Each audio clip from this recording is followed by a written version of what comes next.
जय सिया राम मित्रों, आप सभी का रामायण के गूढ़ रहस्य प्रसंग में हार्दिक स्वागत करते हैं। आज का प्रसंग रामायण की एक अद्भुत घटना है।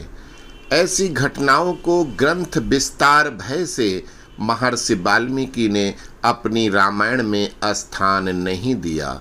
वहीं महर्षि अगस्त्य ने और महर्षि विश्वामित्र ने अपने ग्रंथों में प्रमुखता। आज का प्रसंग एक ऐसी ही घटना है जो श्री राम जी के वनवास के समय घटित हुई थी। एक बहेलिया था जो जंगल में अपनी जाल बिछाकर पशु पक्षी पकड़ता था और फिर उनको बेचकर बदले में लोगों से अन्न और धन लेकर अपना तथा अपने परिवार का जीवन यापन करता था। दंडक वन बहुत बड़ा और घना जंगल था, इसलिए वहाँ पशु पक्षियों की कोई कमी नहीं थी।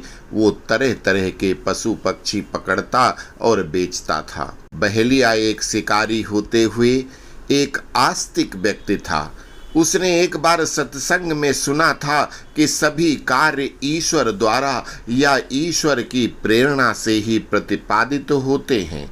अतः पाप हो या पुण्य, वो अपने सभी कर्म मनसा वाचा कर्मणा ईश्वर को ही समर्पित करता था। उसने ये भी सुन रखा था कि ईश्वर के वैदिक मंत्र वो नहीं पढ़ सकता क्योंकि वो उसके लायक नहीं।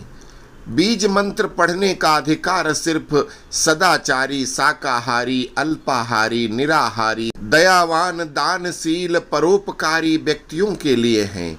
किंतु राम नाम मंत्र जो बीज मंत्र के बराबर पुण्य प्रदान करता है, कोई भी जाप करके अपने पापों से निवृत्त हो सकता है। अतः बहेलिया सुबह उठते ही राम नाम मंत्र का जाप करता था। कोई भी काम करने से पूर्व उसने एक ही बात कहनी होती थी कि हे राम, आपकी शरण हूँ, जो भी कर रहा हूँ आप ही करा रहे हो। जय श्री राम। उसने अपना जाल लगाया और अपने कार्य श्री राम जी के नाम करके घर चला गया। दिन भर में बहुत सारे पक्षी दाना चुगने आए और जाल में फंस गए। अगली सुबह उनकी बिक्री हो गई। ये उसका रोजाना का नियम बन गया था। एक बार जाल में पक्षी फंसे, लेकिन जब वापस आया तो वहां उनके पंख ही मिले क्योंकि पक्षियों को कोई खा गया था। बहेलिया बोला, राम जी की इच्छा। उसने फिर जाल लगाया। अगले दिन फिर वही हुआ। अगले कई दिनों तक ऐसा ही होता था। बेचारा बड़ा हैरान था, परेशान था। उसको एक भी पक्षी पकड़ में नहीं आया। तो एक दिन जाल लगाकर वहीं छिप कर बैठ गया तो देखता क्या है कि नाग परिवार, नाग नागिन और उनके 7 बच्चे एक साथ घूम रहे हैं। पक्षियों को फंसा देखकर उस परिवार ने एक एक पक्षी को निगल लिया और चले गए। बहेलिये को अत्यंत क्रोध आया। उसने नाग के एक बच्चे को पीट पीट कर हत्या कर डाली और स्वभाव के अनुसार बोलता जा रहा था, हे राम, आपकी शरण हूँ, जो भी कर रहा हूँ आप ही कर रहे हो। अतः पाप हो या पुण्य हो, सब कुछ आपको समर्पित है। नाग की हत्या करके उसके पाप को शरणागत वत्सल श्री राम जी को समर्पित कर दिया और उसने एक एक कर उन 7 के 7 पुत्रों की हत्या कर डाली।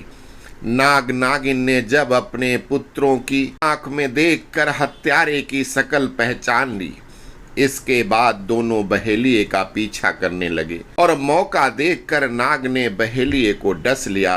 बहेलिया स्वभाव के अनुसार वही बोला, हे प्रभु, हे श्री राम, जो कुछ हुआ आपने किया, अतः सब कुछ आपको समर्पित। हृदय से बोले हुए उसके शब्द अपनी कुटिया में बैठे भगवान श्री राम के चरण में ठीक उसी जगह से खून निकल रहा था और सारा विष उनके शरीर में चढ़ गया। भयंकर विष के प्रभाव से जैसे जैसे बहेलिया बेहोश हुआ, ठीक वैसे भगवान हो गए। माता सीता स्वामी की हालत देखकर लक्ष्मण को पुकारती हैं, लक्ष्मण भैया उस समय वन में कंद मूल फल लेने गए थे। वो सब कुछ छोड़कर भागे हुए आए और देखा कि प्रभु के चरण में नाग दंश का निशान है। उन्होंने तुरंत अपने शेष रूप का स्मरण करते हुए उस विष को प्रभु के शरीर से खींच लिया। शरीर से विष निकल जाने से प्रभु श्री राम उठकर बैठ गए। साथ ही उधर बहेलिया भी स्वस्थ हो गया। नाग नागिन ने देखा, अरे इतने भयंकर विष के बावजूद दुश्मन जिंदा है। अतः क्रोधित नागिन ने फिर बहेलिया को डस लिया। बहेलिये ने फिर वही कहा और उसका प्रभाव राम जी फिर बेहोश हो गए। लक्ष्मण जी अर्थात शेष जी ने पुनः उपचार किया। राम जी के साथ बहेलिया भी स्वस्थ हो गया। अब तो नाग नागिन दोनों ये नियमित काम करते थे। वो बहेलिया को डसकर मार देते थे, किंतु बहेलिया के साथ विष प्रभु श्री राम को चढ़ जाता था। लक्ष्मण जी के उपचार से राम जी स्वस्थ तो उनके नाम की शरण में आया हुआ बहेलिया भी स्वस्थ अर्थात राम जी की कृपा से बच जाता था। नाग नागिन दोनों ही अत्यंत विषधर थे। उनके जहर से मनुष्य बचता कैसे है, यह देखने की, यह जानने की उत्कंठा उन दोनों नाग नागिन के हृदय में जागृत हुई और उन्होंने भगवान आशुतोष का स्मरण किया। भगवान शिव नागों की आराधना से प्रसन्न हुए और उनके समक्ष प्रकट होकर बताया कि आपका दुश्मन बहेलिया अब प्रभु श्री राम की शरण में है और जाने अनजाने अगर किसी ने श्री राम जी की शरण ले ली तो उसका कोई बाल भी बांका नहीं कर सकता, क्योंकि प्रभु श्री राम शरणागत रक्षक हैं। वो शरण में आए हुए को एक खरोंच नहीं लगने देते, उसके सभी कष्ट अपने ऊपर ले लेते हैं। दुनिया में लड़ाई लगाकर मजे लेने में विख्यात नारद मुनि को भला चैन कैसे मिलता। नाग नागिन दोनों भगवान शिव के वचनों से संतुष्ट हो चुके थे, इसलिए उस दिन बहेलिये को उन दोनों ने नहीं डसा। बहेलिया अपनी आदत के अनुसार हर अच्छे बुरे काम के लिए प्रभु श्री राम को ही समर्पित करता था। हमेशा कहता था, प्रभु की इच्छा जो करते हैं राम जी करते हैं, मेरा अस्तित्व ही क्या है। उसके इन दीन वचनों को सुनकर प्रभु श्री राम मुस्कुराकर उसे अपनी शरण में लेकर उसके समस्त पाप भस्म कर देते हैं। नारद ऋषि ने नाग नागिन को बदला लेने के लिए उकसाते हुए कहा कि ऐसे तो लोगों के अंदर से नाग बदला अवश्य लेता है, ये डर ही निकल जाएगा और लोग एक एक कर नागों और सर्पों का वंश ही समाप्त कर देंगे। जो मुहावरे समाज में प्रचलित हैं वो सारे झूठे हो जाएंगे।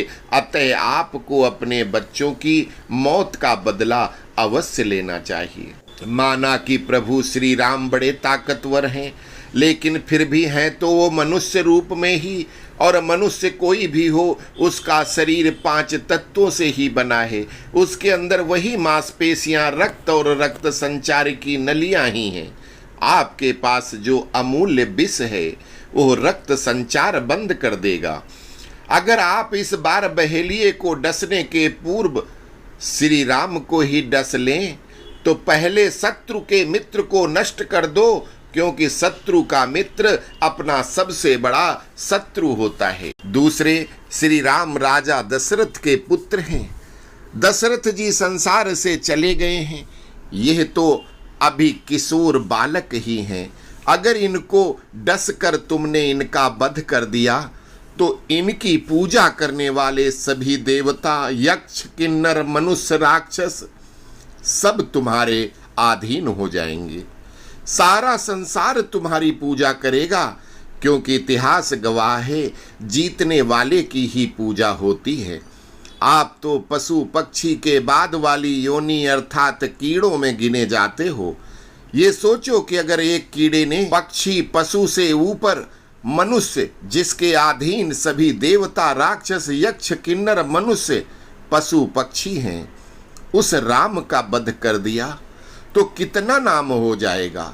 गरुड़ की सवारी करने वाले, शेष नाग पर सोने वाले छलिया की छल से हत्या करके तुम शेष नाग से भी ज्यादा ताकतवर और पूजनीय हो जाओगे। सभी तुम्हारी पूजा करेंगे। नारद जी के उकसाने पर नाग की बुद्धि पूरी तरह से पलट गई और वो घमंड में इतराता हुआ बोला, हाँ देव ऋषि, आप सत्य कह रहे हो। अब तो मैं सबसे पहले दशरथ के पुत्रों का ही वध करूंगा। नाग नागिन अपने पुत्रों का बदला अवश्य लेंगे कि शपथ के साथ पंचवटी पहुंच गए और बहेलिया से पहले श्री राम को डसकर समाप्त करेंगे।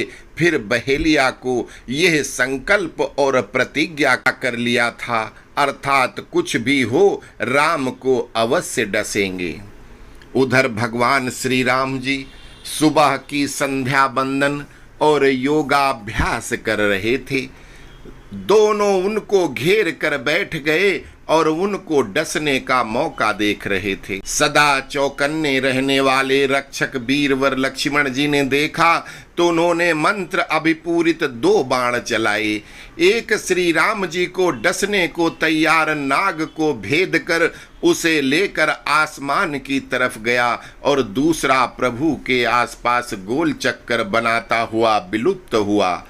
अब उस चक्र को भेद कर कोई अंदर नहीं जा सकता था। नाग को भेद कर जिस बाण ने उसको आसमान के रास्ते कई योजन पर फेंक दिया था, वहां नाग पड़ा हुआ अपने भाग्य को कोसते हुए ईश्वर से मृत्यु मांग रहा था।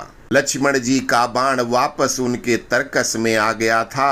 अब नागिन को देखकर लक्ष्मण जी कहते हैं, हे नागिन, तू स्त्री जाति है और मैं रघुवंशी कभी स्त्री पर मर्दानगी नहीं दिखाता, अतः तुझे आखिरी चेतावनी देता हूँ कि भाग जा और अपनी जान बचा ले। नागिन भी अपने प्राण अपने हाथ में लेकर आई थी और नाग के ऊपर बाण मारने के कारण कुपित थी।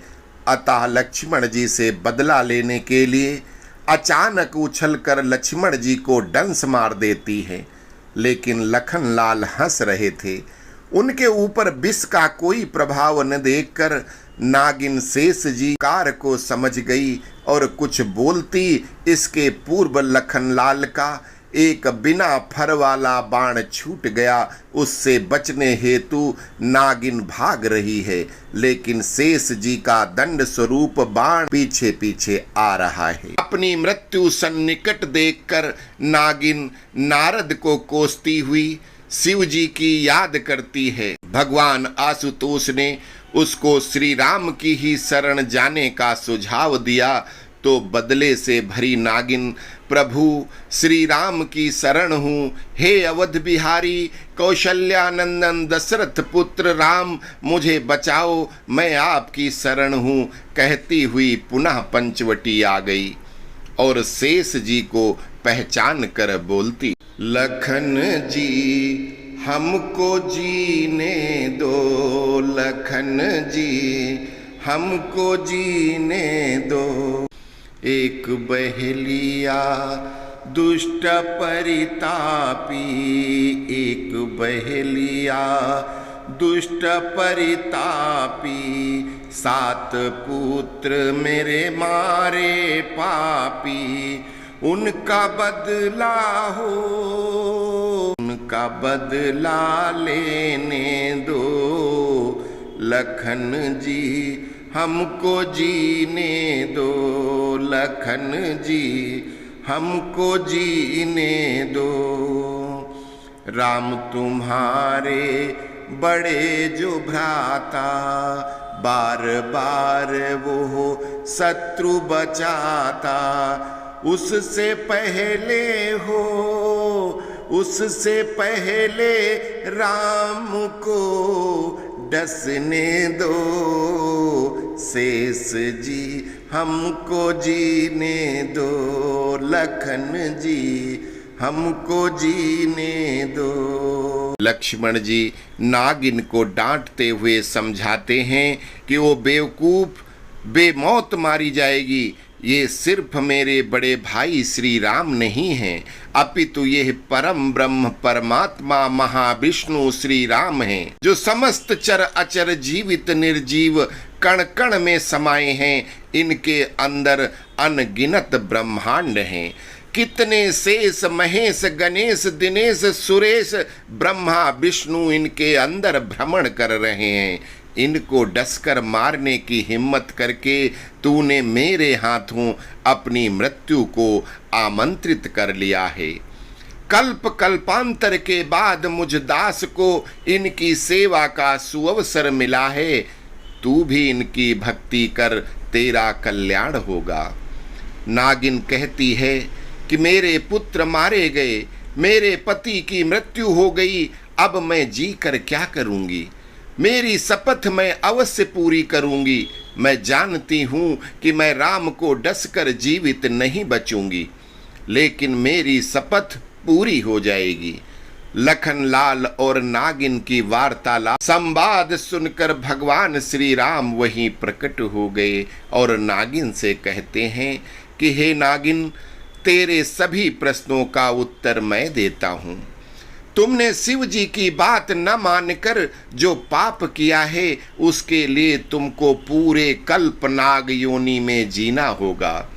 तुम्हारा पति जीवित है और लखनलाल के बाण से उसके शरीर में जो रक्त निकला है, उसके शरीर में जहां जहां वो रक्त लगा है, उतने ही फण उसके अंकुरित हो जाएंगे और आगे से वो कालिया नाग कहा जाएगा। तुम्हारी उसकी मुलाकात 14 चतुर्युगी के बाद वैवस्वत मनवंतर के 27वें चतुर्युगी के द्वापर में, जब मैं यदुकुल में कृष्ण अवतार लूंगा और कालिया हमारे गरुड़ के डर से यमुना नदी में छिपा होगा, वहां तुम उसको मिलोगी और तब तुम्हारी मनोकामना मुझे डसने की पूरी होगी। जब मैं आपको मैया कहूँगा, मेरे मैया कहते ही तुमको आज का दिन याद आ जाएगा और उसके बाद तुम्हारा नाग योनि से उद्धार करने के लिए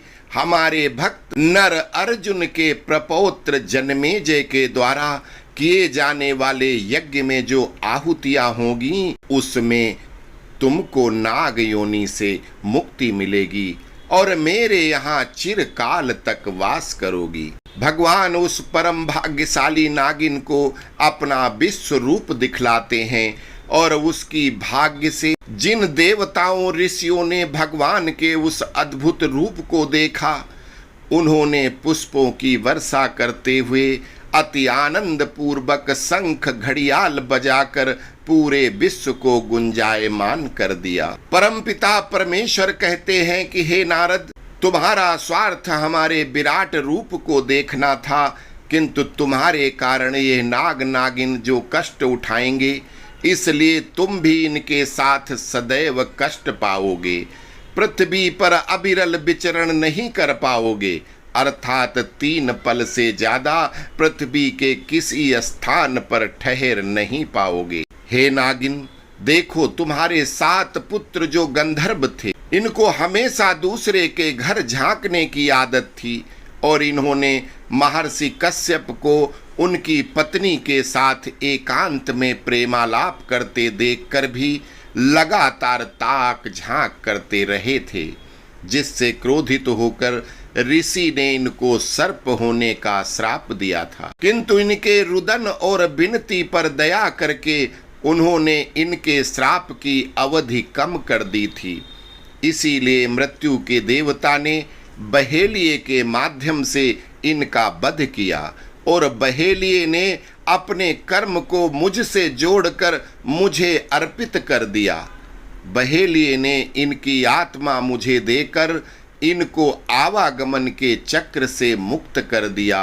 अब ये हमारे साथ हमारे लोक में रहते हैं। अब प्रभु अपने आकार को समेटकर राम रूप में आकर माया द्वारा सबको सब भुलाकर बोलते हैं कि हे नागिन, मेरी शरण में आने से बहेलिए के सभी दोष पाप नष्ट हो गए। क्योंकि रघुवंशी राम का तो प्रण है कि जो भी मेरी शरण में आ गया तो मैं उसको अपने प्राण देकर भी बचाना पड़े तो अवश्य बचाऊंगा।